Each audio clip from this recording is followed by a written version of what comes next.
by the military-industrial complex.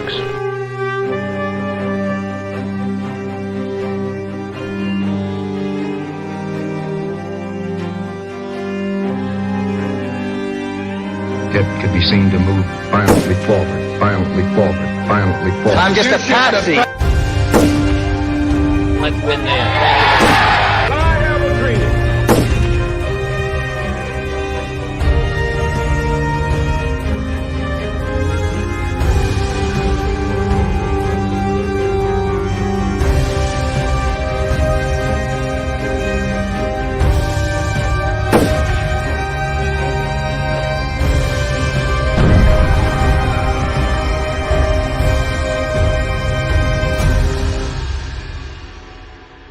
I said this once or twice, but it bears repeating.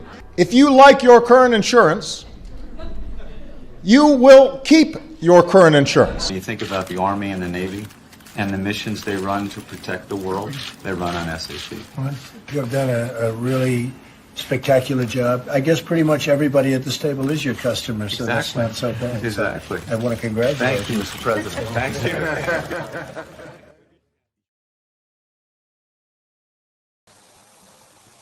And we're back. How you doing, George? Hey, Peter. Great. I'm near the auto train. I'm near where Imran Awan used to put the cars on the auto train because his operatives in Lorton, Virginia needed some wheels, man. So that's where I'm at. Well, yeah, and for people who may not know what that is, you want to tell them what the auto train is? Sure. The auto train is a train running from Florida to Virginia, and it's mainly meant for the old snowbird crowd that didn't want to drive the whole distance between Washington D.C. and the train used to not go much further beyond this because Florida had not been drained fully. Flagler, the Rockefeller associate, had taken the train down this far. So this is as far as it went. And the auto train allowed you to put your car in the train while you sat in the club car talking to all the other passengers, so you didn't have to drive. But it still exists. And if you're in the business of providing cars for operatives in Virginia, you could do no better than the auto train. Right. You could also put things in the trunks of those cars. You could also, if you were moving the cars overseas, I think to Africa, you're taking stolen cars, you're moving them from one state to the other and then putting them on a boat and shipping them over to Africa with drugs in the trunk going one way and weapons in the trunk going the other. Is that kind of the way that it worked?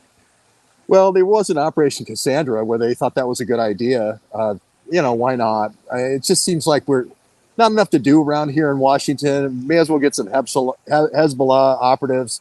May as well ship them some weapons, get some drugs into D.C., go to some strip clubs. That's Imran. Those Awan brothers were busy because not only did they provide IT support for Congress, but they also owned car dealerships and what other, they had a bunch of other enterprises too, right? Well, David Petraeus's future son-in-law, Matt, all of a sudden I'm going to forget Matt's name, was actually doing the configurations of the Blackberries and so forth, and Imran just giving them to people. But yeah, Imran is kind of a, what I would call a front man. He's the song and dance man. He's the guy who's the James Bond, and there's a cue in the background giving him all this stuff. So yeah. Right. See, song and dance, and go horseback riding with Debbie Wasserman Schultz and all of those other things, right? He had to get over that mountain himself. He started not too far, Congressman Wexler down in Boynton Beach, but Imran Awan had to get over that mountain in his mind, all by his lonesome. There was no artificial insemination or anything. So, yeah. He was broke back. Is that what you're saying? Well, I'm just saying it didn't happen scientifically. It happened naturally. So you're going to have to live with your decisions. Indeed. So, so Deep Blackberry, you wrote a Substack about Deep Blackberry. What's going on with Deep Blackberry? I'll pull it up while you're talking about it. Well, the really cool story about Deep Blackberry is he's this Biden advisor. Remember, this is 2017. Well, Joe Biden's out of office. He's no longer the vice president. So everybody says, oh, you're just breaking the story now because Joe Biden's president. No, this story was broken in May of 2017. But basically, when you go to Washington every day and you walk and you go to different places and you try to meet different people, you get tips. And this guy was a whistleblower. And there's this guy's a whistleblower. And, Yeah, so and the title is George Webb's At One They Struck. And that's because you wrote it in a book called At One They Struck, and so you're bringing it back up again. Is that correct? Yes, it's out there. This is a book I wrote quite a while ago, but 4 years ago, right after January 6th, or maybe 3 years ago. There's Steve Blackberry 7 years ago. But the big gist of the idea is that somewhere around 1999 or so, they took encrypted communications from Kosovo, NATO, State Department encrypted communications. They brought them to Capitol Hill. Now, this could be to negotiate peace treaties in Kosovo or for whatever reason. But once they got there, they said, hey, we could do covert operations with these things. We could do energy deals with these things. Nobody can see us. These are blind to the NSA. So this guy was saying, hey, we didn't do any of the covert actions you think we did. We didn't. In the Senate, all we did was deals with China and Russia and did energy deals. And it turns out later, Hunter Biden does do energy deals with China Nuclear Group. He does do energy deals with CEFC. He does do energy deals with Rothschild Energy for the Belt and Road. He does do these uranium deals in Kazakhstan. All this came out after we had our whistleblower. There's the leader. He's the most famous BlackBerry user of them all, don't you think, George? Well, I mean, Joe was working for him for 8 years. And it turns out the vice president has a lot of power. The vice president runs the Naval Observatory in Washington, D.C., which is basically kind of like the president's way of talking to all the, armed forces. So anyway, the big idea here is these are being repurposed, misused, redirected. And I don't know, is that him 7 years later? This picture just emerged. And what do we know about this picture? Well, this picture, I think, is put forward to us by a troll, or maybe not a troll. But this person attached a lot of information and said this person's retired now. He's no longer working on Capitol Hill. He was involved with the Blackberries, and he's willing to talk. But it sounded like a lure to me because, and I don't know if that's the same person. It looks a lot like him 7 years later. I don't know. Maybe it looks like him 10 years later. Well, you had problems remembering what he looked like earlier, right? Because you didn't have this picture for a long time, right? I only met him once. Jason Goodman is the one who withheld this picture for 6 years. He just recently released it after the January 6th hearings were over, right? So 6 years later. So he's been looking at it for 6 years. Of course he can remember who the guy is. I only saw him one time at a taco place right below David Petraeus' son-in-law's house, Matt Gonter's house. His daughter was in that same apartment. So I didn't see him for 6 years. And I didn't recently see this other picture of him until 3 months ago, but now this thing has surfaced. That's interesting that this picture surfaces right after I write about what I call it the Ukraine server theory of January 6th. That all of the falderall and smoke, mirrors, sound and fury, all that is just to cover getting in and getting these servers out and getting them back to Ukraine or someplace that's safe. There's 3 servers, or 3 locations, if you will. This guy definitely looked like, oh, what a great piece of artwork that is. Look at that. that says it all. You don't have to say anything else. Ukraine server underarm will travel. But if you have these, it took me a few tries. There were some other ones. It wasn't quite getting it, but they're hysterical anyway, though. These are so choice. This should be Library of Congress. There should be a whole exhibition. There should be a Duke exhibition. These are all magical. This is the real story of January 6th. I love it. Oh, these are all great. No, look at these orange hats. I love it. I thought you'd like that one, George. Oh, man. These are awesome. They're all wearing orange hats, too. Oh, it's a beautiful story. Well, anyway, we'll get back to why Deep BlackBerry is so important. But he says, hey, These servers came in, they're encrypted, the NSA can't see them. We're negotiating treaties with these things. They get repurposed for stuff for us, like senators. We're doing energy deals. Hey, why not? Let's make some money. How else do they make all these hundreds of millions? How does Nancy Pelosi get to make $200 million? How they have to do it somehow. They're getting bought into these energy deals.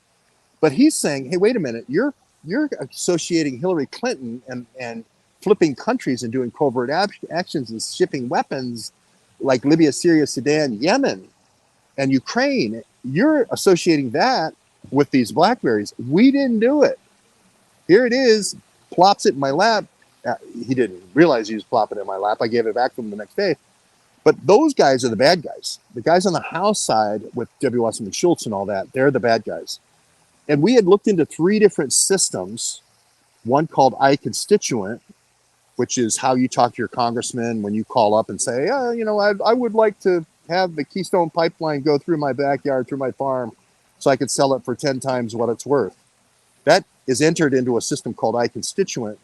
That's if your name is Igor Kolomoisky? Is that? Well, no, that could be Farmer Jones. Right. Now, Igor Kolomoisky now will send out his Krylova and Bogacheva, and then you'll die of a heart attack, and then they'll buy the farm for 5 cents on the dollar, and then it will be Igor Kolomoisky owning that land in the Keystone Pipeline.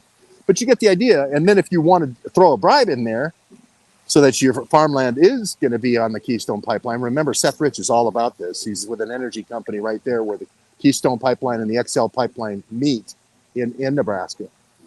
But then if you wanted to kick in a $1 million donation, you would go into a system called NGP Van. We said Seth Rich ran the NGP Van. It was an operation, basically, a compromise operation. If you try to send in money, you're on record.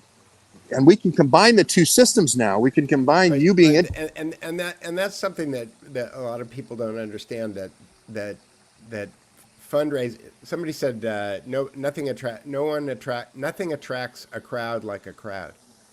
And if you put together a fundraiser for some kind of, let's call it a fringe idea, or somebody who espouses fringe ideas, and you decide that you're going to put your money where your mouth is, the fact that you'll actually spend money in order to support somebody with a fringe idea puts you into a well-qualified list of people that intelligence agencies like to take a special look at.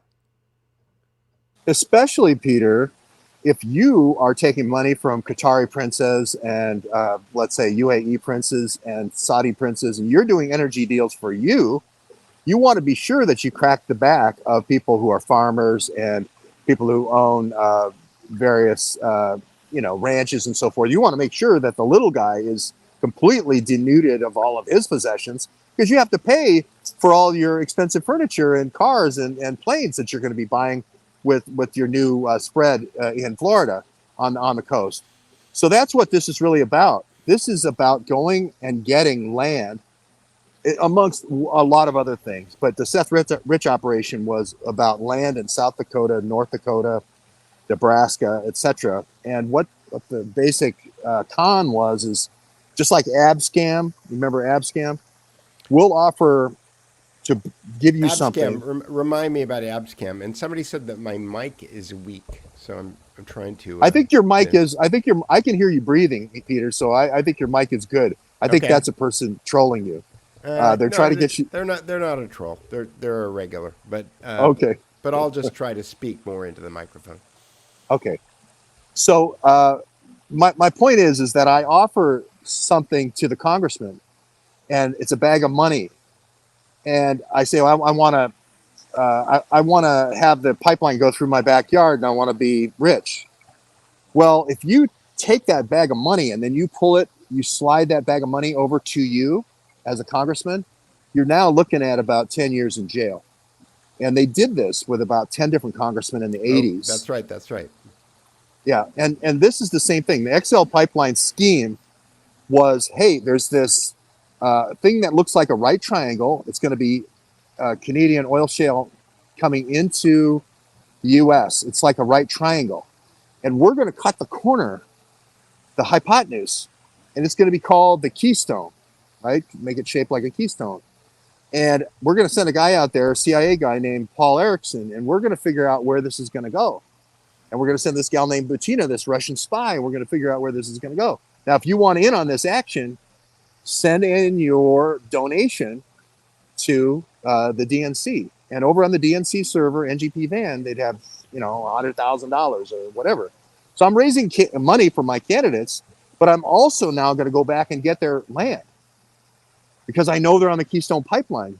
I'm going to go get their ranch, or I'm going to go get their farm, or whatever it is. So they're going to get screwed twice because I'm going to go get the iConstituent database and find out who they are, et cetera. So my point is that how do you get these servers out of there? If they went in on the day of government, if they went in during continuity of government, how do you pull them out? You have to have another continuity of government situation. And just recently, if there are servers at the RNC and there's servers at the DNC and there's servers at the Capitol, okay, you need something like it. You can't just come in and take them out. There has to be some kind of continuity of government. And the two pipe bombs that occur at the RNC and the DNC that sit there for 17 hours before January 6th starts. With Kamala Harris in the building. Waiting to take the server, right? She's waiting to take the server. So this was happening not only here, but it was also happening at the RNC. It was also happening at the DNC. Now you're in continuity of government. When the explosion happens, which was the cannon boom. So wait, you're telling me something I haven't heard before. So there were servers that were stolen in more than one location? Is that the contention? I believe that's the theory. The theory is the NGP Vance for the last 20 years went along with the Republicans also at the DNC, but it wasn't a front office server at the RNC. It was a back end thing intercepting the conversations to the Republican senators and Republican folks at the Capitol Club, where the other bomb was. But that's, to me, it makes sense why the bombs were at where they were and why they waited until 1 o'clock. There was a bomb at the Capitol Club also? Yeah, the RNC. It's actually in the back of the Capitol Club. Interesting, because I was in the Capitol Club, I think. I have to go check, but so the day after, so before January 6th, I think, was it November or December was the last Stop the Steal event in D.C.? It was December. That's where you were with Mike Flynn and Donald Trump. I was with Mike Flynn, and Donald Trump flew over in the helicopter, right? Oh, no. Yes, Yeah. yes, Donald that was Trump it. Yeah. The next day, the guy who's the head of Phyllis Schlafly Eagles and Ali were Clay Clark. No, not Clay Clark. Somebody in the chat will remind me. I did a show with Jay Dyer the other day. I think I have to redo it because I think the file got screwed up. But I kept referring to was it Jay Dyer? Oh no, it was the bee lady Miriam. And I kept not being able to answer questions and kept looking at the chat window, and there was nobody in the chat window because we were just doing it ourselves. And I realized at that point how much I really appreciate having people watching the show who can answer questions in real time, because it's a great function. Anyway, yeah. So I was at the Capitol Club, I believe, the day after that event on the mall. Yeah, and they found it around back in that little alley behind the Capitol Club. And the Capitol Club sort of shares a wall with the RNC. I don't think a server was removed. Remember, these are just pipe bombs. They're fake pipe bombs that are being found. Right. But it would allow you to go in if you were bringing the Ukrainians in and you had the Ukrainians doing this listening for you, listening for donors. Remember, Kolomoisky gets all the money anyway, and he owns half of Cleveland. He owns half of Louisville. He owns half of these other countries. So he is buying real estate in the U.S. He is a criminal. But if they were doing the listing operation, they would be the ones who had to pull out those servers. Well, today, I find, well, and the bottom line is you have to show that. You have to show 14 Ukrainians all putting on orange hats, all going over the bicycle gates and then going into the Capitol. You have to show that. And I wanted to take the two films that we've done in the last 2 weeks and show you how I'm standing right behind, in my film, I'm standing right behind these 15 or so bobbing orange hats that I say formed up on this grassy knoll, right? Yeah, if you want to play it so people can get an idea of what we're talking about. Oh, that's just the screenshot, I think. Well, that might be the actual video. No, I found the video. Okay. Here Okay. Pretty quickly. I think we got to fight now. So we got to fight here for sure. They're definitely going in the Capitol. They're going in the Capitol. They're still in the Capitol. They're definitely going over the gates. They're definitely going into the gates right now. They're storming the Capitol right now.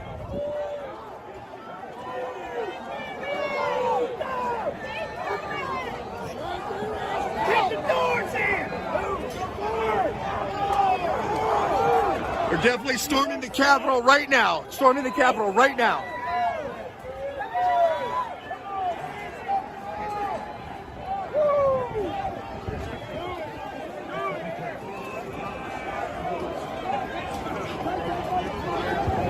We had a group that came in with orange hats that were looking like they wanted to make a statement politically by going over the gate. They went over the first gate. Now they're at the second gate.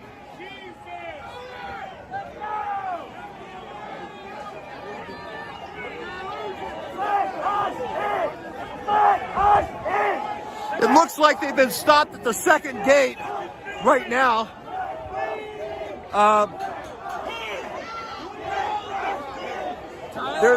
They're pulling and jimming on the gates. We got folks going over the gate here.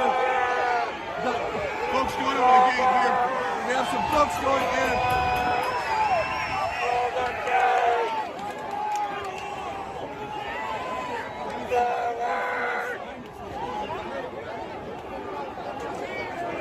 So this is maybe like Battleship Potemkin, where they stormed the gates in Leningrad, 10 days in October, 10 days in May, but they definitely breached the second gate and now streaming toward the Capitol. I'm sure Looks like a pretty violent guy right there behind you, George. He's good. cordon, we've got police coming in now this way. We've got police coming in now this way. And I thought there would be hundreds of police coming down the street to breach, into the breach, and all that. Nothing. One guy. Right, exactly. And I also noticed the plethora of AK-47s and AR-15s in the crowd. They are armed to the teeth. Well, you can see I'm on those bobbing orange hats like nobody's business because I saw them form up, and so that's why I'm talking about the orange hats. And I'm trying to see, but they seem to be the secondary group. Joe Biggs and the Proud Boys seem to be the first group that are knocking the gates down. And psychologically, it's like the gates are no higher than this. They're not very high. Right. And they're easy. I saw them. I had pictures of them. Here, I probably can show you my pictures of the guys taking them down. So what's the objective of having three gates, other than to say they blew through three gates, right? They're trying to make a case. If they really wanted to stop people, they'd have one tall 11-foot gate like the ones they put in after, right? So that people couldn't go over the gates. But it was, my point is that watch those orange hats. They go over the first gate, they go over the second gate, and then they disappear in the movie when that Paul Escalon and Jason Rink did. Yeah. As well as this other guys that we did last week, Stop Hate. They disappear. Where do they go? Yeah, well, I saw that as a giant vector. And again, I have many questions about it because Ollie Alexander, who organized the Stop the Steal, he decided that he was going to, take a page out of the Color Revolution book. And he he decided that the color of Stop the Steal was going to be orange. And so I had an orange bandana on, and I had some shoes that had orange. I wasn't going to buy an orange shirt, but he was selling shirts, that said Stop the Steal that were orange shirts. There was a bunch of orange merchandise. There were many, many people who showed up that day with orange on that had nothing to do with what Ollie was doing with Stop the Steal. And it occurred to me when I was watching all these people going by that I was going, I'm not so sure this is such a good idea as to announce what your brand color is, and announce that you're doing a color revolution, because it becomes an elementary exercise to subvert, to permeate, to co-opt the movement and have a few bad actors show up. It's kind of like in Charlottesville where the one random guy showed up with a Nazi flag. It's not a very difficult thing to do, and it's part of the reason that secret societies, I think, have such a marked advantage over populist movements, because populist movements are so easily co-opted. Yeah, I mean, same thing. January 5th, I saw a guy with a Confederate flag. I said, dude, the war's over. Like, what do you have that here for? And this is where Trump is going to be looking at this in South Carolina. The first campaign that Trump goes to, Nikki Haley will have operatives out there with stars and bars like you cannot believe. And the reporters, the Daniel Sullivans of the world, the repeaters, they are going to be there in force talking about white supremacy. Well, Nikki Haley got rid of the stars and bars. Nikki Haley, one of her first acts, I think, as governor of South Carolina, was to get rid of the flag, because the Confederate flag was the flag of South Carolina. Stars and bars. They hung it behind the Capitol for a while. John Hyatt sings about it and take it down. But yeah, so that is going to be the Charlottesville trap that Trump's is awaiting right now in South Carolina. That's why I say come to Michigan, Donald Trump. But the key point here is, if I know orange is the color of Ali, now I take my dirty dozen that's going to go in and get the servers, right? And I put the orange hats on right before the op. Right. And I saw it with my own eyes. If this was the grassy knoll, right, and this was the fountain, right, where we all were, where I was standing, that little there's a little circular pathway around where those gates are. They were this far away. They were right where those kids are. That's where they formed up, and they came right this way. And I started walking this way, right? And then it was like the gates were, like right here. Right. Well, here's something you haven't seen before, George. I put this together for Jason and Paul. Sure. These are all my Sony pictures that I put up with. It took me a whole day to figure out how to put these things up with date stamps. It's so dumb. But here's a picture of Ali, and there's what the gates were looking like. They were gates that were everywhere. You could see that they're not, and they interlock. In this photograph, you can see that they interlock. And I still had my my camera's clock set on Pacific time, so it says 4:25 a.m. It's actually 7:25 a.m. But and here's people moving in. Here's some nuns that are coming in, and this is what the barricades look like. These are what you're talking about here. And did you drop your phone, George? We need George to lower his volume. I'm putting on my Michigan Beat Everybody sweatshirt. I adjusted George's volume, so we'll see. I adjusted George's volume. Here we go. But what I was going to show you is, okay, so here I am in the VIP section. Here's everybody taking pictures of each other. There's what's his name from the Gateway Pundit, Jim Hoff. Jim Hoff, and there's Daniel. And here's the guy from Eagle Forum. Again, I'm spacing names right now. I can't do pictures and names at the same time. Courtney Holland, she's there. And then the speakers come out. And everybody. I tried to shoot some panoramas of what was going on. There's Eric Trump and this poor kid. He's so cold. He's so miserable.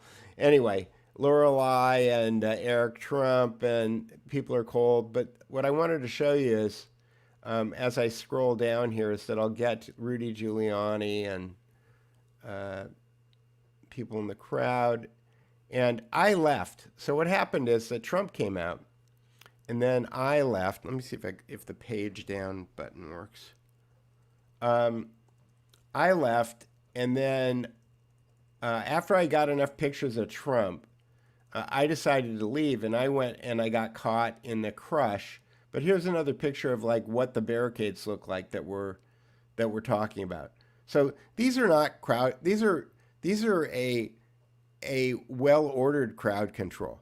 These are not the kind of barriers that you put up if you actually really want to keep people out. They're the kind of barriers that you put up if you've got a well-ordered group of people. So here I am. I've now left the area. I got stuck in a crush for a while. I was stuck in a crush of people, and then once we got out, we just kind of sprinted up the mall to the Capitol. And by this time, this is probably a half an hour after your video is taken, maybe 45 minutes, I think, or an hour later. And then we wind up getting there. And here's where I start to. So I've gone through the. So basically, what happened was I went up to the police barricade, showed my ID. And I showed them my ID and they let me through. And then I turned around and what I saw was there were people that were confronting the police and the police were trying to hold the gates. You could see that, like I said, there's two kinds of people who knew what they were doing. There were two kinds of people that day. There were people who knew what they were doing and people who didn't know what was going on. I was trying to figure out what's going on, but I didn't know what was going on. But I just started noticing people like this guy on the right who's grabbing the barricade and moving it. Like he's grabbing it, he's moving it. He's got on Carhartt. There was a lot of Carhartt guys. He's got goggles. He's got an American flag, gaiter around his neck, and he's pushing. And then there's this other guy who's live streaming standing next to him. There's a guy with a "Don't Tread on Me" hat on the right side. They're all helping this guy, and so look, you can't really tell, but in this picture, but the expression on this guy's face is definitely like he knows what he's doing. And then I started running and just trying to take pictures at the same time, and I noticed these guys are coming up on the side again. I was in an area that I was only allowed to be in because I was credentialed.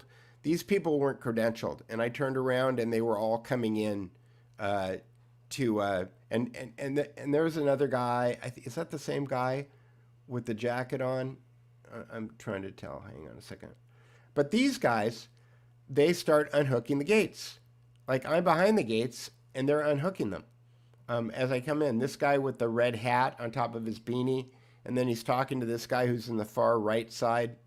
That's that guy. The guy with the gray coat here, dink, dink, is the same guy right there with the gray coat. So these guys are unhooking all the gates behind me. And I'm thinking, well, what's going on? Why aren't the cops stopping them? And once they unhooked the gates, then everybody started to run in. You can see in the upper right-hand corner there. So I moved over to where they had unlocked all the gates, and I just kind of followed everybody in and taking pictures. But like I said, there were definite instigators. There were people who were in control of what they wanted the crowd to be doing. And then there were other people who were just going along. They didn't know what was happening. Yeah, there is a national militia, but most people think, oh, there's just state militias and there's no service. So this couldn't be where you couldn't bring everybody together from one militia. But I actually interviewed, he actually came to our hotel looking for our film. He's the top chief petty officer, the most number of bars on the sleeve, Peter. Yeah. The top chief petty officer reports to the office, the guy who runs Chief of Naval Operations, CNO. And that guy, he told me directly that he had, the Navy is the one branch that's allowed to have reserves in every state. So that, and they're allowed to be Marines, they're allowed to be Navy, they're allowed to be Army, they're allowed to be all these things. And I saw Navy people there, I saw Army intel, I saw Air Force intel. You know, you have all these different intelligence branches. The only way they could have done that is through the Chief of Naval Operations in Washington, D.C., and they are every state, right? And so when Well, people who was an adjutant to the Chief of Naval Operations in his career? Steve Bannon. Steve Bannon. Yeah. He did Operation Eagle Claw. And so that's why I say, but people say, oh, you're not allowed to have a militia that goes in every state. Yes, you are. And I interviewed the guy who was the chief petty officer who reported to the CNO. He came to our hotel and he was begging for the film the night that Task Force's room got turned over because we had got raided at the hotel. They thought Task Force was armed. So he came in the next day because we had fake cops come to our hotel and he wanted to get the tape. Now, what the hell is the chief of naval or the chief petty officer, the highest ranking, 7 bars on the arm, in uniform, asking for the tape at our hotel because he didn't want his fake cops to be outed, right? He was there at 6 o'clock in the morning. But my point is I saw people from every branch. I saw people come there from every branch, and they were all these young guys with the whisper microphones and the backpacks and all the, the black bloc gear and whatnot. They were in all the trouble spots. So here's this guy. I'm not saying he's a Marine, but he's got a United States Marine Corps shmata around his neck, and he's high and tight and squared away. And you can see the cops at the top of the stairs. They're chilling. I mean, they've got their weapons, but they don't look like they're particularly bothered or anything.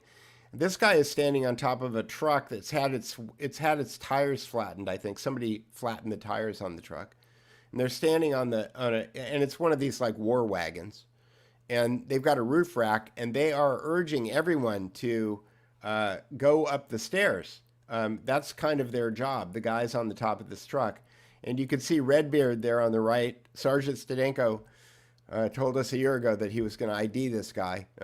We still haven't got the ID on this guy, but he's the one with the private line. He's got the mic in his ear, and he's urging everyone to go up the steps. No one has moved up the steps yet. The crowd was not going to go up the steps without some kind of urging. The MAGA crowd, they were largely middle-aged, they're guys like us, normies, Yeah. And these guys are waving and screaming and hooting and hollering.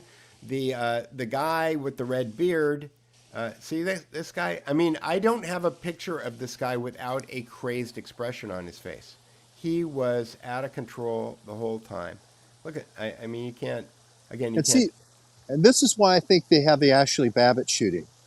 Because unless there's shots fired in the Capitol is not under siege, and you cannot throw continuity of government in. So there's a timing thing here where hopefully we can urge the crowd to fire a shot. Right. Right. And if we don't urge them to fire a shot, we have to fire our own shot. And I think Ashley Babbitt, Air Force Intelligence, and the guy who shot the film, John Sullivan, Air Force Intelligence, as well as his other brother who's over with the Proud Boys that same day, Air Force Intelligence, and the other brother, speed skater brother in Colorado Springs, also Air Force Intelligence. So they have to get that shot. So I don't know what this means in the military. Maybe Sergeant Stadenko can tell me, but the guy on the right with the red hat and the beard, he's doing this. At the same time, you can see that the crowd is the police okay, so the crowd did not go up the stairs until the police withdrew. Okay, so I showed you the picture of the people yelling at the cops, or having, they were trying to talk to the cops, which is right here, this one. Okay, the cops they're chilling. They're standing at the bottom of the steps. the crowds are coming up to them and talking to them, but as long as they're standing there, the crowds are not going up the stairs. They're you know, there's a lot of shouting and stuff going on, but this was as intense as the confrontation between the cops and the crowd got. But then after these guys started screaming and yelling, then the police, and again, this is why I want to like have somebody do a hand sign analysis on this guy.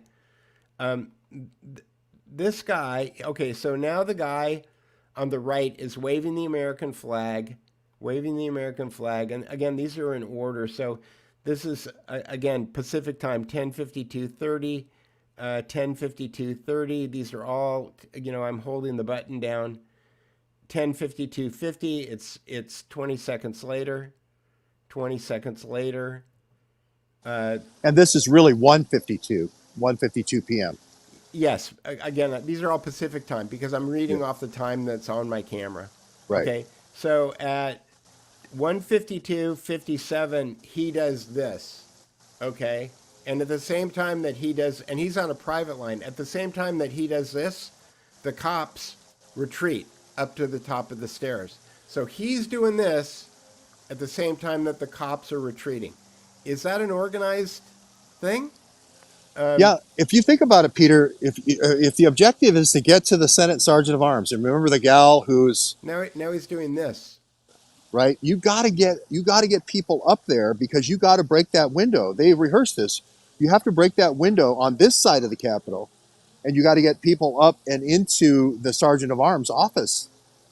Now, if you want the server, right? So how do you get people? You got to get the whole crowd up to this third level. And now you got to start getting into the Capitol, right? And you have to have a shot fired in order for continuity of government. So to me, this is position 3. You know, right. And now the cops are retreating, and he's doing this. It looks like this. I don't know. Come what forward. That means. Come forward. Bring it on in, Omelettville.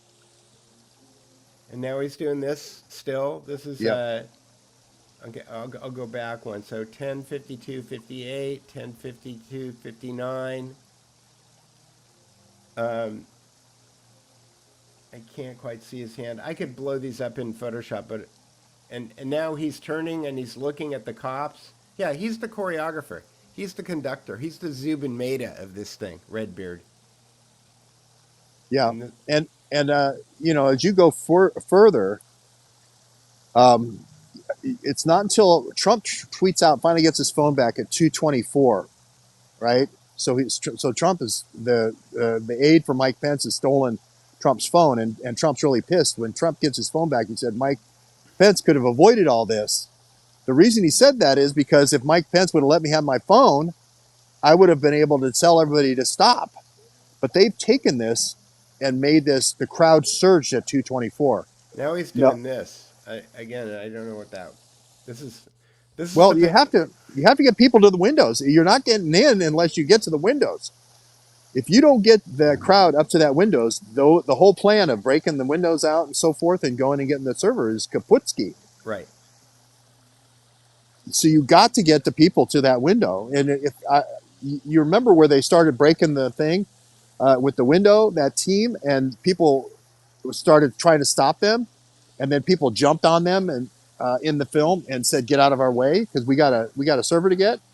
That's a little bit later here. Here, what are your timestamps now? Is this all in chronological order, Peter? Yeah, it's in chronological order. Yeah, and somebody asked earlier. So one of the sad stories of the day was they asked what lens I had. I almost immediately after I went through the fence got separated from my assistant. And so I had the two lenses that I had with me, which was a 135-1.8, which is a great long lens. It's what I took these pictures with. It's a fantastic lens.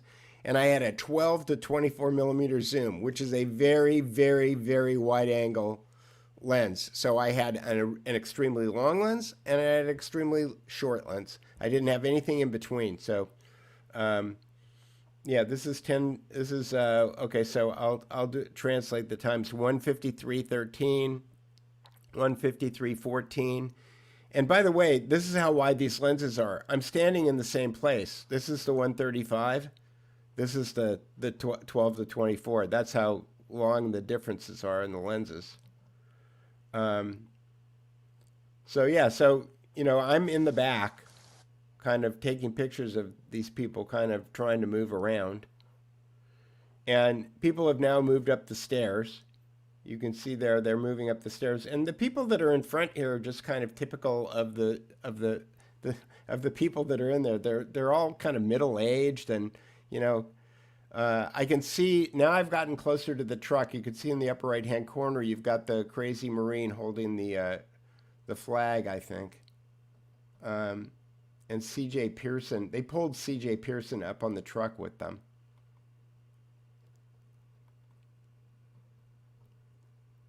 And now I've gone to the bottom of the stairs. Go ahead. Well, people think that I'm speculating when I say that the laptops were stolen. The drama queen, the gal for the anachronistic, reconstruction of the anachronistic, the people that do the medieval games. Yes. That girl, she's the drama queen girl, the 24-year-old drama queen girl. She is convicted, or she's arrested for stealing Nancy Pelosi's laptop in the Sergeant of Arms office. So this is not speculation that these folks, and we have the pictures of them taking the servers out.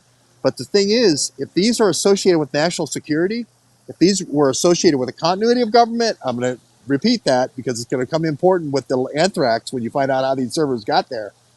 If they were put in for the Biosecurity Act of 2002, you can't remove them until you have a threat to the Capitol. And if shots are not fired in the Capitol, you do not have a continuity of government situation. Right. So I walked up to the top of the stairs and took pictures of these policemen. The guy on the left is standing with his hands in his pockets. Like, it's not... This was, again, this is why I was completely surprised that there was any kind of controversy about people going inside, because, where we were on the east side, it was fairly low key.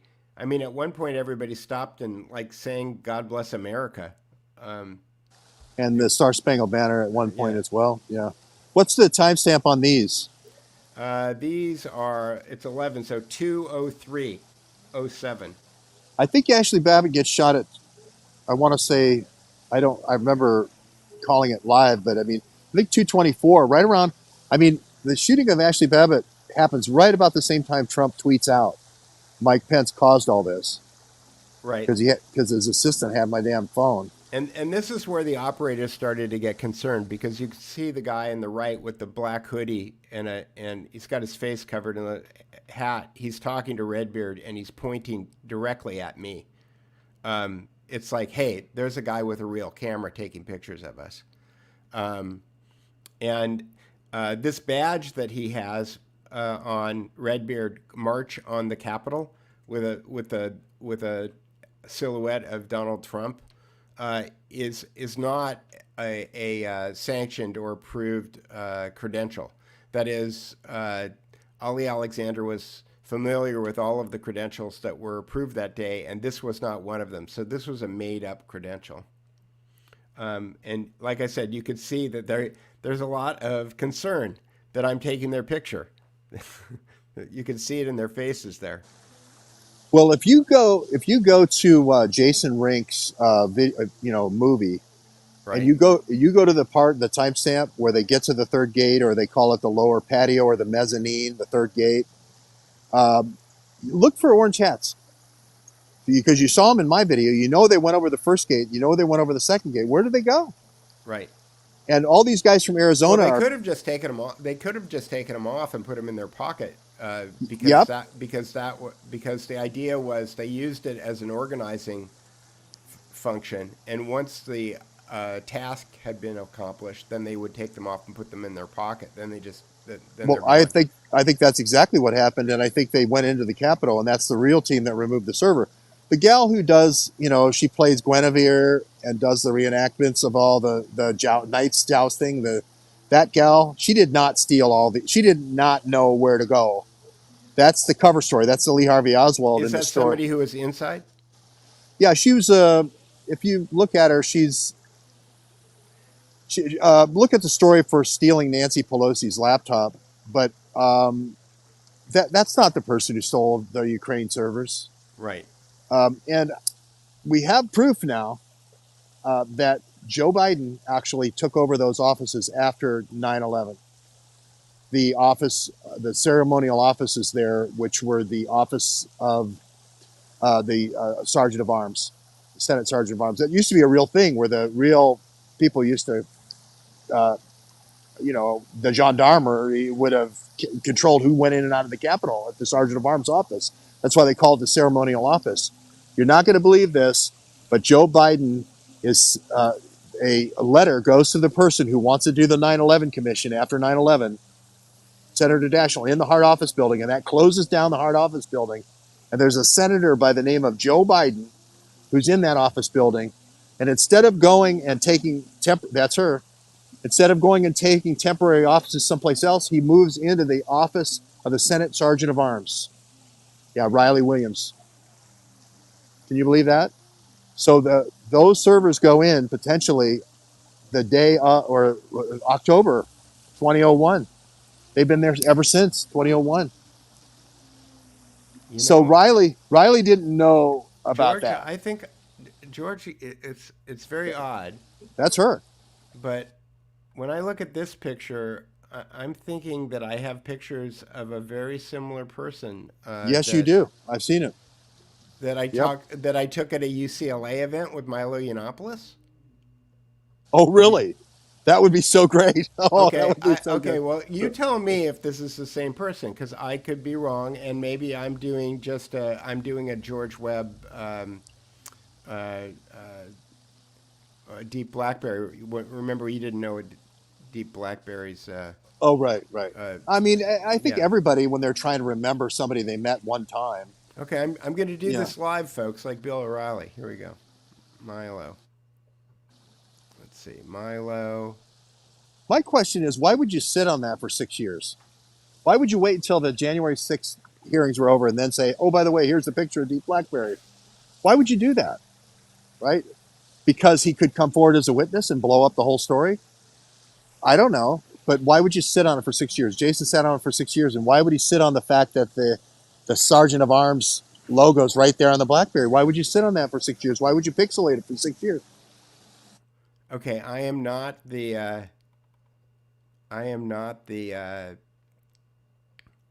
crisis actor guy, right?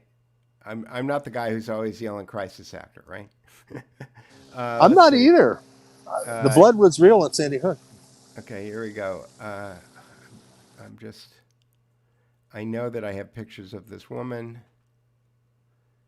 and I found one of her, but it was in black and white. Let me see. Well, I'll just bring them up. Here we go. And see if I can share them.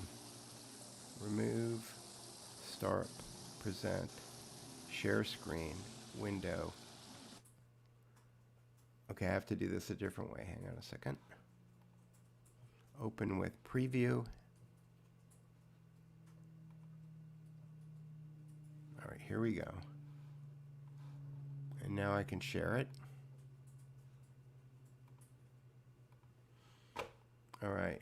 So this is Milo in 2016 at UCLA.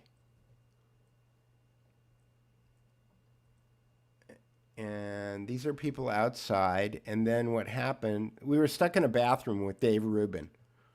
And these guys were like Milo's sycophants. There's Baked Alaska.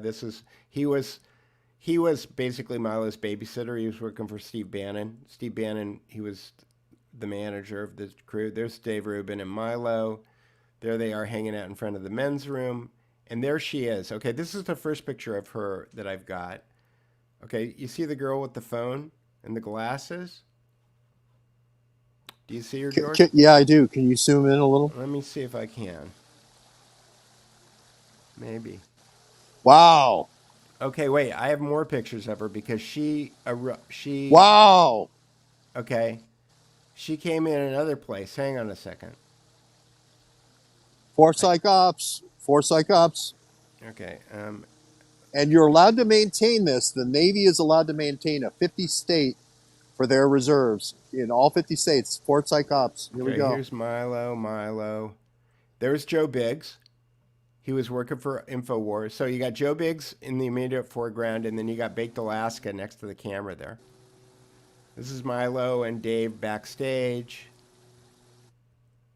And there she is again. She and this other girl stood up and they protested. I think that's her. It may be. Can you zoom in on that? Yep. If not, it's the same type. Look, there's Ramaswamy. No. Looks a lot like her. It does look a lot like her, and she was with this other woman here, and they were there to protest. So again, this to me seems like a school play. She's an actress, by the way. You know, they do this medieval, whatever. So yeah. So wait, I think I have one or two more. Yeah, this is great. Because she kept trying to get into the event. So I'm taking pictures of people. There's Baked Alaska. There's a panorama to show how many people are there. This guy, I don't know why Milo took on to him, but he was very drunk. Okay, here's she. Is that her again? No. There she is. That's her. And I may be able to get half a name off of that phone if I go back to the picture and look. This wasn't like a Fort Psych Ops meeting, right? You didn't go to the wrong meeting? There she is. Oh, my God. Is it the same woman, though? That's what it looks a lot like her. It looks does a lot look like her. It does look like a lot like her. And if it is the same woman, then you just nailed Fort Psych Ops to the wall. It's very interesting. Yeah, I should run this through Clearview if I had Clearview. See, that's the other thing. They take out Clearview from us. Right. Right? And we could have done a lot of this rundown of the Fort Psych Ops guys. And so that's another thing, Why do you pixelate the Blackberry and take out the Clearview capability, And you hide Deep Blackberry for 6 years until after the Jan 6 is done. It's like all of these things, every one of these major events has these Fort Psych Ops players. It's like the Shakespeare touring company.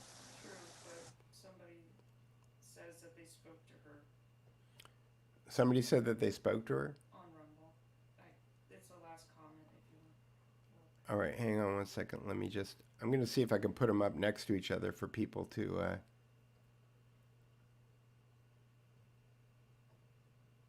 I'm not... and a lot of times these are the kids of people that, like the guy, Sullivan's dad was Air Force PsyOps, right? He was Air Force Intel at Colorado Springs. So they all know each other from their fathers. Wow, that looks a lot like her. I don't know, maybe not. She's got her head cocked a little bit funny. Right. Yeah. That looks like it's been altered. That picture, I saw that come out, looks like it's been altered. Like it's been squeezed. Because her face is a lot longer than that. Let me see. Yeah, it looks like it's been scanned or stretched or something. It's been smushed. It's been smushed. But you know what? You might do that if you were trying to... Yeah, they don't want people to make the connection. Wow. I don't know. I don't know either. But this gal didn't know about Joe and the Anthrax servers. Okay, she didn't know about the Ukrainians, and she didn't know that that's where the... Hey, reports came out the next day, Peter. Senator Merkley came out, and various senators came out and said their laptops were stolen. Again, people say this is speculation. They said I made up Deep Blackberry, and then there's pictures 6 years later. This is not speculation. Laptops were stolen out of the Sergeant of Arms office. Right, and so let's tie this up with a bow for people because we named the show Deep Blackberry Rides. Again, a lot of people may not understand what the significance of the laptops are. Well, let's say I want to overthrow a country. I could either do it. Well, no, the laptops are the servers. Oh, right. They run something called BlackBerry Enterprise Server, and you can I could have one laptop for overthrowing Ukraine. I could have another laptop for overthrowing Libya. I could have another laptop for overthrowing Syria, another one for overthrowing Sudan. And then I have a black bag of Blackberries that are numbered, not named, and I give them out to my operatives for the operation, right? And then when the operation's over, I put the black bag back together and I store it in a secure place because I might have to go back there. We might have to do another operation in Libya, and I don't want those Blackberries mixing in with the Ukraine Blackberries. But what you end up with is every time you do an operation, you end up with a different laptop. So you might have to remove, in a thing like this, 10 to 12, maybe 14, 16 laptops. That's why the guy looks like he's got his coat, his puffy coat. It looks like he's got like 12, it looks like he's pregnant. He's got like 12 laptops under his coat. That's also in my Substack. That's the cover of that one they struck. Peter Strzok, by the way, Peter Strzok Sr. lives in Pinehurst, right next to Fayetteville. So I went there and talked about four psychops doing before January 6th. And we had said Peter Strzok would be the person, senior and then junior as well, worked out of their psyops. They would be the ones doing this. And they live in North Carolina, where all of the Pinehurst, where all of the ex-military guys who wind up, because a lot of the, I think, Emily Rainey people were contractors, right? Emily Rainey was a captain in Four Psych Ops, so right. But they do all the contracting out of there. So we anticipated this, and they struck. The pronunciation of Peter Strzok's last name is Strzok, so it's kind of like the bong going gong, right. At one, right? And so, but the two additional things are now, Luke Rosiak is starting to get leads. Again, he's starting to get breadcrumbs again. As soon as I break a story, Luke Rosiak comes out of nowhere and he gets a story about the pipe bombs. I do a pipe bomb thing saying that's what kicked, and he's got the signature reduction PO on George Webb. He does. Yeah. He's out with a pipe bomb story today. I'm like, Luke, where you been for 5 years? All of a sudden you got a pipe bomb story. And the story is that they didn't interview the person who planted the pipe bomb, because he had a government ID. Now, doesn't that support my story? Because he had a government ID. Yeah, it's on my Twitter. You have a bomb and you have an ID. And so we're not going to ask you about the bomb because you have an ID. Yes, right? It's on my Twitter. You won't believe it, but they gave that story to Luke. How does that not support exactly what I've been saying, is that there's an op team for Psych Ops. It's being drawn from these national reserves, from all these different services, so it's hard to figure out. It can't be one state militia. You start thinking like, oh, is it the Arizona guys, or is it the Michigan guys, or who is it? There's a little bit of a loophole here. The Navy can pull them together. Keep going. There it is. There's the story. Luke gets a pipe bomb story. He has not been doing this story at all, and now all of a sudden, out of nowhere, Luke gets the pipe bomb story. Wait, and Luke is Luke Daily Wire. Luke is on the Daily Wire now? Luke Rosiak? Yep. Look at the byline. Look at it. Yeah.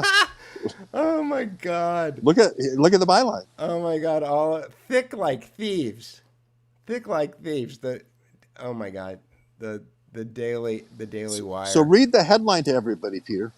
FBI tied January 6th pipe bomber to Metro card of ex-government official. Well, a Metro card isn't the Metro card is what you use to get onto the subway.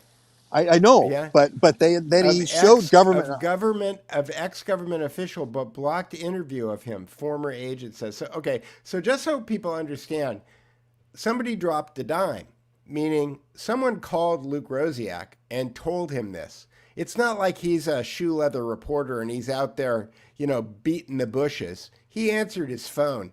Somebody texted him and told him this. This is an intelligence dump. Yep. Yeah. And every time, and as soon as I wrote this thing about the Ukrainians and the hats disappearing at the third gate, about a week ago, all of a sudden Deep Blackberry shows up again. All of a sudden Luke Rosiak shows up again. Right? Yeah. Now to me, Peter, and that's the metadata. Let's say this pipe bomb, right? And this is the DNC headquarters, and I go over here like this on camera, And then I go, here, I'm gonna put a pipeline right there, and that's the DNC headquarters, right? And then a cop came up and said, "What the hell are you doing?" Right? And the police is right here, And right? you showed him your bus pass. Yeah. I'd say, well, we connected you, and we saw you, and we connected you, and they would say, "Oh, that's okay." And then I show them my ID, and I say, "Well, I'm for psych ops. I'm here. I'm doing a thing." But I mean, how could that possibly be? How could you possibly? And the vice president's there. Right. It's not like the vice president's there with the Secret Service. Yep. So how would they not interview this person if it wasn't an op? We're not going to interview the person because the vice president was there. Yeah. Well, George, when you write your memoir, I think it should be called School Play. Because it's all just one giant school play, and I've said this before. I look at all of those buildings in DC that, the first 3 years or 2 years that I watched you, you were like, what, you did 7 laps around the Capitol. You used to do your laps around the Capitol. It's a set. It's a television show set. It's the most elaborate television show set that's ever been built, but it's only there to make people think that our government is real and that it operates with some kind of, rule system. But the reality is the show that takes place there is there to distract you from what's really going on, and they don't like it when people like you point things out like that, because it's kind of like it's literally pulling the curtain back. It's like showing the magician's tricks. You're not supposed to do that. It breaks people's it breaks the fourth wall, George. You're breaking the fourth wall. Well, and Peter, they're not allowed to talk money on Capitol Hill. If you want to give money to a candidate, you've got to talk to their campaign, which is separate offices. So they maintain separate offices, and the DNC maintains separate offices. That's why it's not connected to the Capitol, right? And that's why you need to put the two of them together if you ever want to do a bribery case, right? Because you have to show what they did for you for the quid pro quo in order for the thing. So that's why the servers need to be in both places. And Seth Rich was dangling these partnerships along the key, and I can't remember, Scott Klebe was the guy he worked for in this oil company, and his roommate was an oil guy, and he was working for the richest guy in the world, Warren Buffett, right, who also did the China pipeline for Rothschild Energy. He was the representative for the China pipeline. And they were going to sell these things along the pipeline. And they made the Keystone Pipeline. Dick Cheney and the gang made the Keystone Pipeline to cut the corner on the XL pipeline. If you bring a graphic up to show the Keystone Pipeline overlaid over the XL pipeline, you'll see how it cuts the corner. And that's where Butina was. That's where Paul Erickson was. That was where all the Rockefeller Russians were. That's where Rockefeller had bought a lot of North Dakota. I toured with two guys that were agents for Standard Oil, where they bought a lot of these farms through Dickinson and stuff like that. They were going to basically make the right of way for the Keystone Pipeline through all these farmers' oil fields. And it was just going to be the biggest bonanza of all time. That was Seth Rich's project. Is this what you're talking about? Yeah, that's what I'm talking about. And see where it joins in right near in Nebraska, where Seth Rich was near Lincoln, is where the two pipelines. Yep, that's where. And remember the Indian reservation that was going to block the pipeline, and then they were going to try to have psychological operations out there with the native Indians and so forth. And if you pay us, Edelman, the PR firm, was out there. They were really trying to push this through on both sides.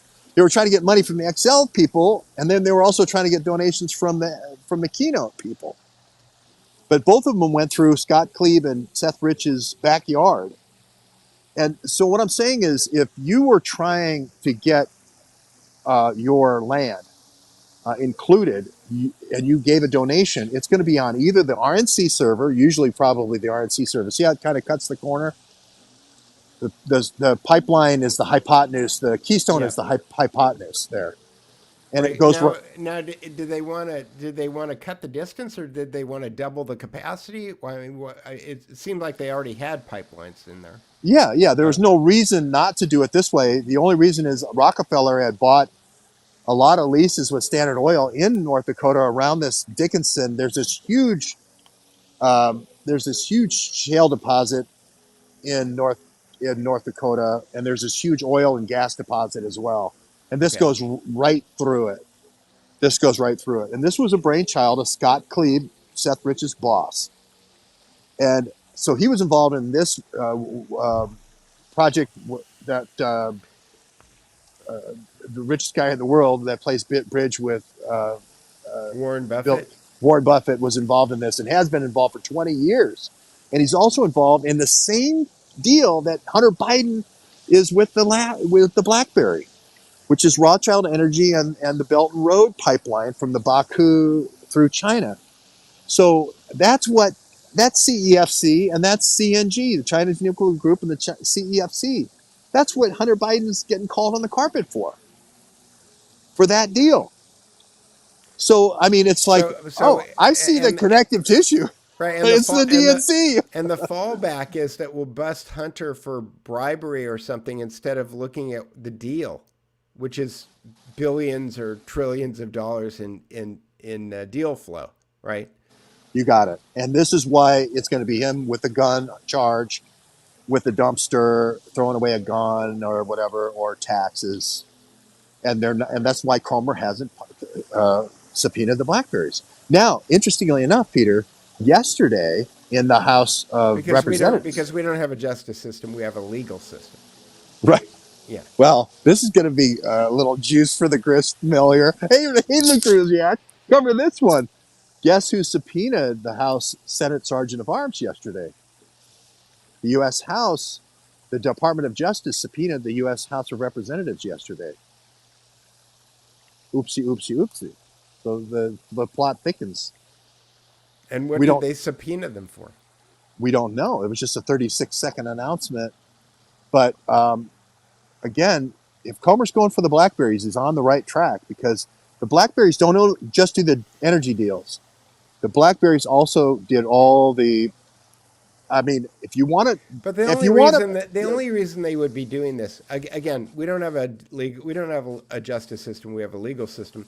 The only way that they would be doing this is because Obama wants to pressure Biden out of the race so that Michelle can step in. I think Hillary, but here's what Deep Blackberry said: you can decide whether it's true or not. But Mark Epstein had a Humpty Dumpty society, right, where they're taking. You could buy into like a shares, like you would do an oil well. Jeffrey's brother, who's doing shows with Tucker Carlson right now. Jeffrey's brother ran a thing called the Humpty. He's doing shows with Tucker Carlson. Mark Epstein is doing shows with Tucker Carlson. I've been doing research, George. I'm sorry, I'm out of it. No, I'm saying Tucker. Why don't you ask him about the Humpty Dumpty Society? Well, I've got lots of questions for Tucker. Tucker should have us on his show. Yeah. Tucker, hey, as long as you can have Mark Epstein on the show, why not ask him about the Humpty Dumpty Society? I want to start with day one. Why did you spike the story about Thad Cochran stealing the election from Chris McDaniel in the Mississippi senatorial primary in 2014 at the Daily Caller? That would be my first question. Why did he spike Emily Rainey at Forsyth Cops? Yeah. We gave him Emily Rainey at Forsyth Cops. And I'll give you an out. I'll give you an out, Tucker. All you have to do is say I got moused. You know, that's it. You don't even have to tell me why. Just show me just show me a picture of Mickey Mouse, and then and I'll understand. Somebody's standing on your neck. If you do a Google search of Mark Epstein and Humpty Dumpty, Imran Awan was a part of this Humpty Dumpty Society. The guy who was the cop from Indianapolis who went to DHS, Anthony. Oh God, it's been so long. They were all the fake Muslims in Washington. Andre Carson. He would go to the Humpty Dumpty Club. He went to the Dumpty Club in New York. He did the Humpty Dumpty Institute. Yeah, I believe so. Adam Schiff's also in it, and so is Nancy Pelosi. HDL, the Humpty Dumpty Institute with an egg-shaped globe. Yep, and you could buy in. I could give $100,000. for the they've overthrow of got a picture Libya. they got a picture of the U.S. Capitol on one side and the UN on the other. And when these guys, when Imran would take them up there with Andre Carson and the UAE ambassador who worked for the CIA, Mike Morrell, and he was like the Spanky and who are the Argang kids? You have Yeah. Spank, Let me see if I can blow this up for you. his name rhymes with alfalfa, right? Yeah. Al Kalafala.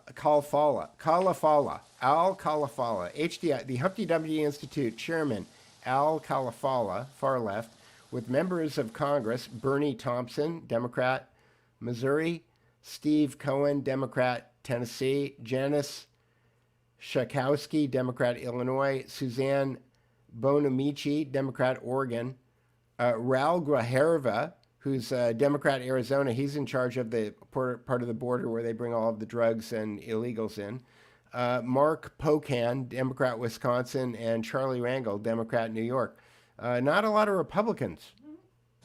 Yeah, and Mark Epstein was a part of this. If you Google search him, Mark Epstein with Humpty Dumpty, he was taking all the money for the overthrows. And what I was told is you could buy in like you would did an oil well. And why do they call it the Hump?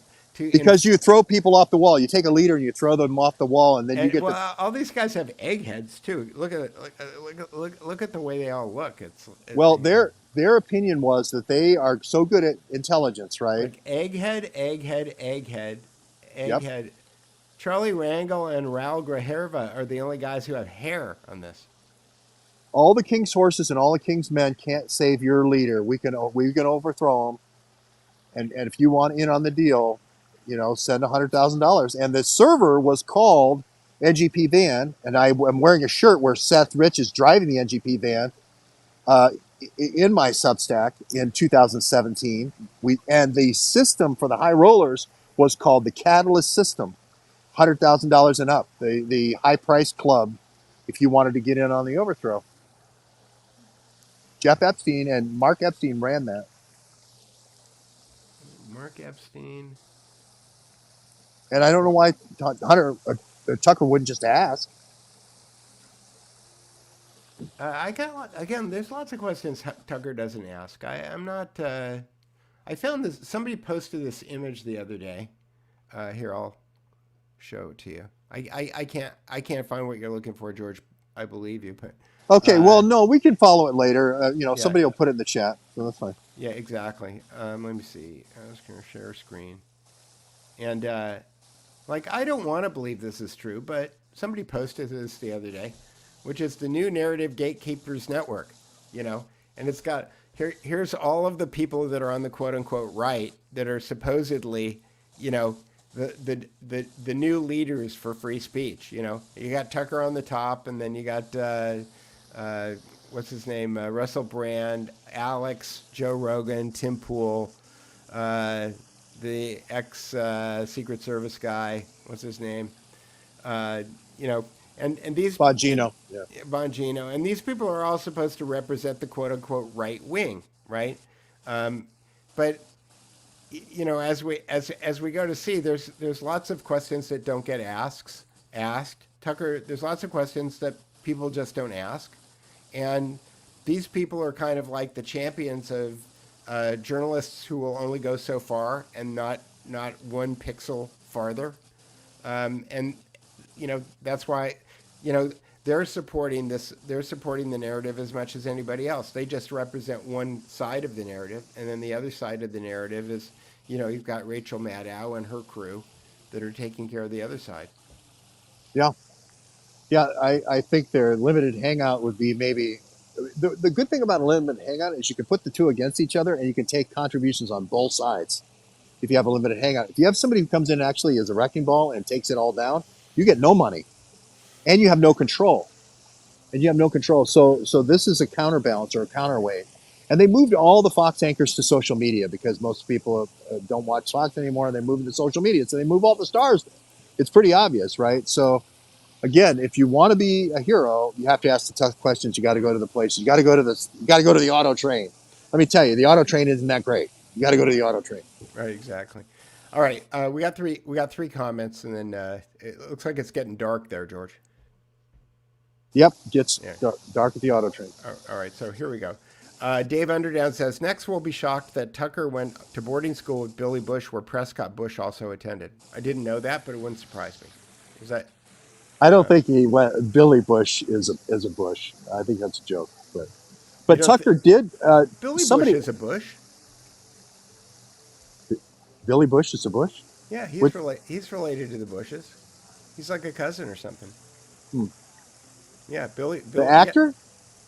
He was like Inside Edition, or he did one of those entertainment shows. Oh, that yeah, the one with the Trump tape. I got. He you. was the one Trump tape guy. Yeah, exactly. He's related to the Bushes. I did not know that. Okay. Yeah, yeah, he's like his nephew. He's like a nephew. Because or I know Bill Clinton went with Strobe Talbot of the Brookings, roommate in college. So that.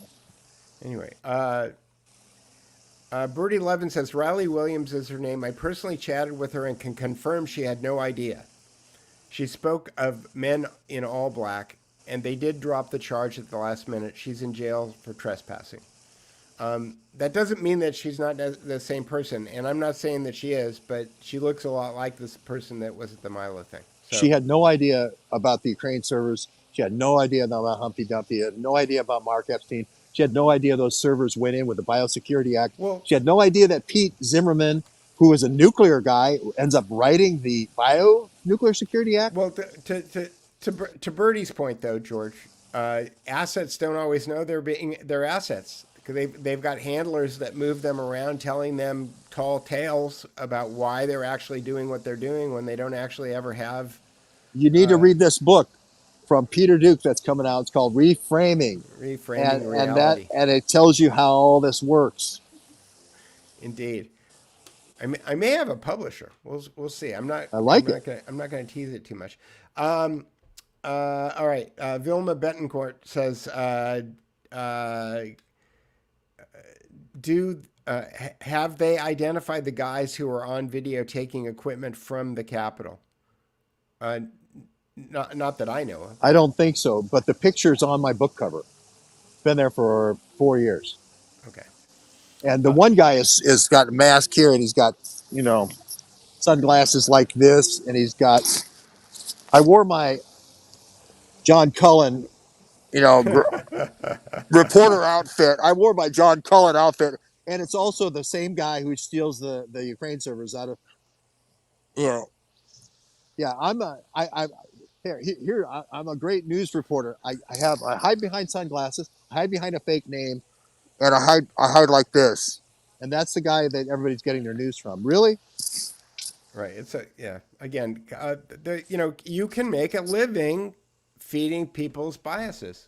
Like Andy Warhol said, it doesn't matter what your opinion is. If you can connect with an audience, you can figure out a way to monetize it. So obviously, those guys have figured that out. But that's not. It's crowdsourced the grift is more like it. Okay, last question. Somebody said, so is Luke Rudkowski now a limited hangout? I'm not sure. Rudkowski. It was Luke Rosiak. Rosiak. Yeah. Although Luke Rudkowski did something really cringy a couple of days ago, where he asked Donald Trump to name his cabinet, and it was all of these, again, a new narrative gatekeeper politician things. I could probably find. He did something on aliens a couple of days ago, and I said, Luke, I was like walking toward a bridge when I saw him do that. I was like one of my heroes down the tube. So I was like, right. No, Luke is one of my heroes. I shot a great picture of Luke. It's on my. If you go to peterdukephoto.com, you can find it. But I like Luke a lot. But he was talking about making Tucker Carlson vice president in Donald Trump's cabinet, either Tucker Carlson or Ramaswamy, and it's like. Well, that's an understandable because what's her name? The white Melania. Melania suggested that. Right. So he has an out there, but I mean aliens. I mean that's where I was like, oh Luke.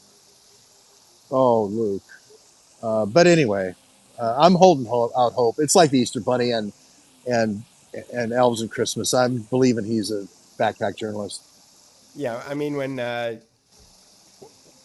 when Trump announces that George Webb is going to be his press secretary, then I'll believe that Donald Trump is for real. I'll believe I sold out in my dreams. You know, Right. I won't trust myself. I'll get up, kind of looking over my shoulder. No, but that would be awesome because people could start asking you questions and you could just start hammering them with facts. And My first hire is you, Peter, to do the film.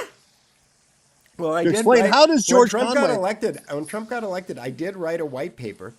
One of the guys that I was working with asked me if I was putting together a binder for Bannon and Peter Thiel when they were going into the meet with Trump, and my 2-pager went in there, and my 2-pager was turn the press room at the White House into a live streaming studio and photo studio, and because there's no reason for reporters to come in there anymore and scream questions at you. Right.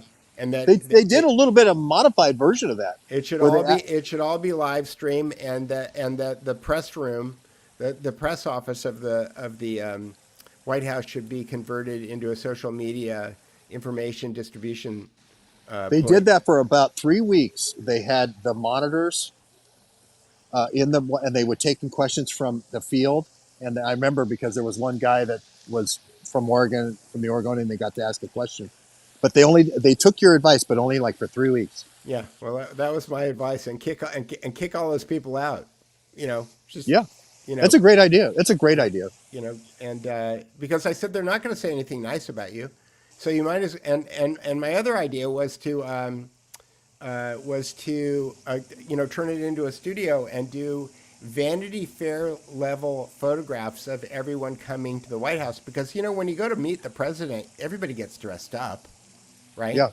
They've all got their best shirt and shoes on, So why not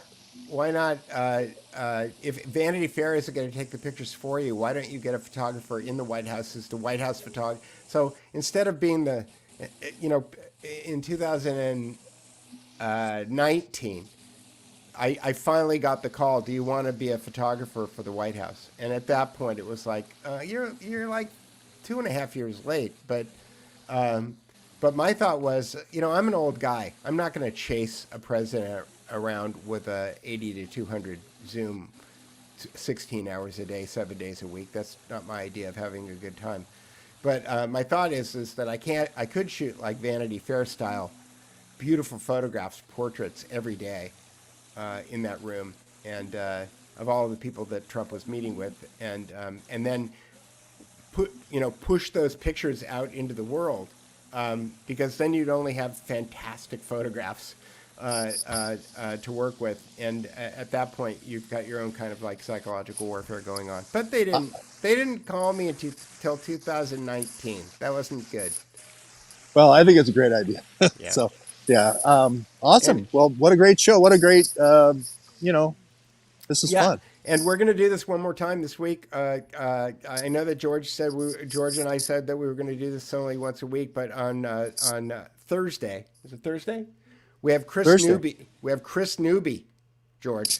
Yeah, Chris Newby. Chris Newby, and Chris, I don't know if you checked the emails with Chris Newby yesterday, but she was talking about some pretty scary stuff. Super antigens. Yep. Yeah. She was talking about some pretty scary stuff. So, so we're going to talk to Chris Newby, who's the author of Bitten, and she's going to talk to us about Lyme disease and ticks, and developing the Operation Big Itch. developing Plum Island and the Montana the Rocky Mountain Bioweapons Lab, or whatever was it? Yeah. Yep. So I read a book. Yep. Yeah. It's a great book. Highly recommend it. And we're going to be talking to Chris Newby on Thursday. So until then, if you want to take care of George Webb, you can go to buymeacoffee.com/George Webb, no E, number 1. And you can buy George a coffee, or you can go to georgewebb.substack.com and you could subscribe to George's Substack. That helps him stay on the road and report things like that to folks like you. If you want to support the Duke Report, you can go to buymeacoffee.com/the Duke Report, or you can go to thedukereport.com, which is the best evidence-based news aggregator on the internet, and you can click on the Buy Me a Coffee button there, or you can go to buymeacoffee.com. You can go to thedukereport.com/shop, and all these links are below, George. I'm getting sophisticated. I got all the links below. I love it. You can go to buymeacoffee.com. You can go to thedukereport.com/shop, and you can buy yourself an edgy sweet sweatshirt or T-shirt. And if you want to buy one for George, you can buy a 3X at thedukereport.com/shop. What? No, 3X is good. I said 5 as a joke, but George, hoodies are. Yeah, exactly. OMAD, one meal a day, George. Yes, thank you. And you can send that shirt that you buy, George, at thedukereport.com/shop at Business Suite Supercenter, 1227 North Peachtree Parkway, Box 189, Peachtree City, Georgia, 30269. And with that, I will see you on Thursday, George. Thursday. Thanks, Peter. All right. Thanks, everybody. Bye-bye. Bye-bye.